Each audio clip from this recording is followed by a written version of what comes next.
why I'm here. Right? I help people with this a lot. I look at their ancient astrology, and it's always right there, right in your natal chart. Why did you come here? So when we do that, we go to soul with our intention, and we say, will you show me who my authentic self is? You know, I didn't have that experience. I don't know if you did. I got drafted by an angel with a trumpet. But that's bottom line, that's what happened. That's what I went, that's what I had to do. Belinda, you think you're a biologist. You think this is what you're going to do, but you know you're miserable.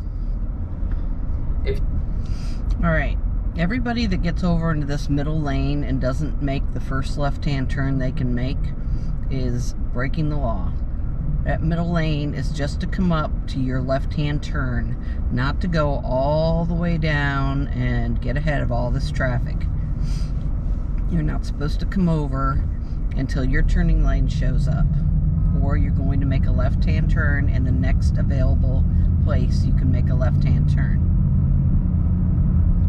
So for this turning lane up here at the light, you got to wait till you're all the way down here before you come over. And if you don't, you're breaking the law.